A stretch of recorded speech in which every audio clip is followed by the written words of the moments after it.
Hi, this is Brock Yorty, Ask Brock Live, National Groundwater Association Convention.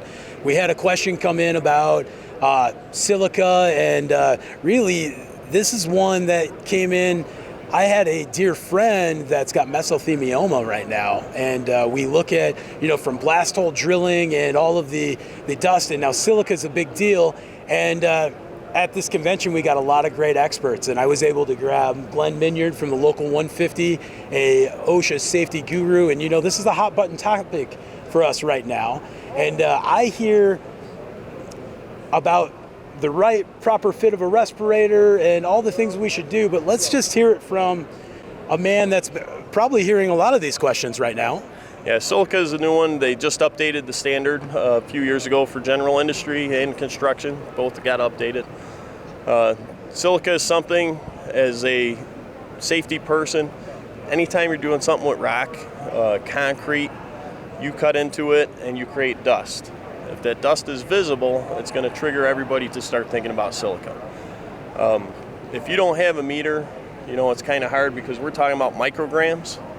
There's an action level of 25 micrograms for silica exposure, or you're looking at a PEL, personal exposure limit, of 50 micrograms.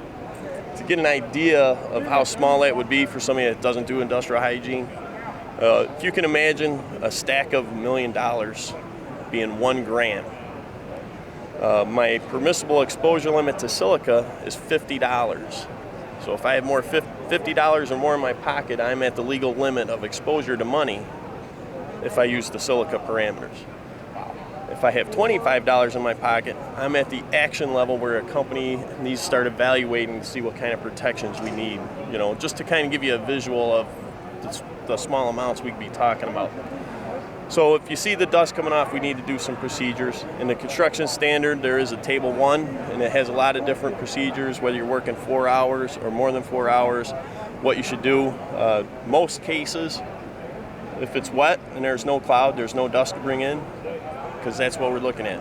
We're looking at what can get in your lungs. If it's wet and it's not in the air, can you breathe it? So in the drilling industry, we're mixing mud, we're using silica sand for geothermal, we're mixing concrete. Sometimes we grab dust masks. We have a lot of different ideas. Can you talk a little bit about dust masks? Yeah, so if we go with the dust mask, now we get into respiratory protection, something like that. If I'm starting to give respirators out to my people, now I have to have a respiratory program. If they're going to wear them more than 30 days in a year, I got to start doing medical monitoring, make sure that they're healthy enough to wear it. Because when you put this on, you're going to tax your lungs because you have to draw it through a filter if we're using a paper mask, which is what we're going to use when we're talking about silica. We're probably going to have a HEPA filter, P100 for particulates. So you see that dust. You cannot have more than 24 hours of facial hair on your face if you put on a respirator. So when you see somebody put the dust mask on and you see all the hair around there, that seal is not going to be complete. So we haven't done any seal on there, so now everybody's got to be clean shaven anywhere that seal is at. Talked to some of our crews with that one. We know what the style is today, that everybody's got facial hair. So I'm very disappointed in this news, guys. So yeah, but 24 hours of facial hair is the max. So there's a lot of times they may have razors, your hand a mask, and they see the hair on your face. Here's a razor, shave it off. That's good. It's to keep us safe, right? Right. It's to keep you safe. One of the problems with silica, and it's one of the major ones, because silica, bad. If I'm exposed to silica today and I'm overexposed and it does damage my lungs, it may take me up to 25 years to realize that I have hampered my health, because it's a slow, long process. It has a long latency period for that to build up. So as the crystals are in your lungs and your lungs cannot expel them, so your body tries to deal with them, it can't absorb them. So it kind of goes into the linings of the lungs and it scars over, and this is no longer an area where I can get a gas exchange to get more oxygen into my blood. And as this scarring continues, you're going to lose more and more lung capacity. And this, since it takes so long, people go with the, drillitude, one of my favorite phrases, right? Drillitude. You go out there and, it's only going to take a second. It hasn't bothered me yet.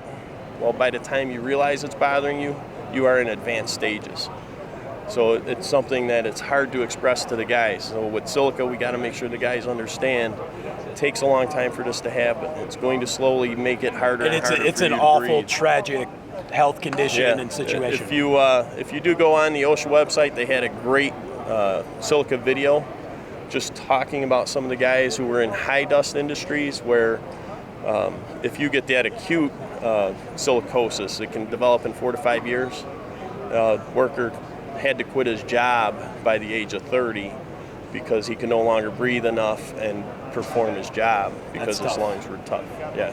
So think about the children.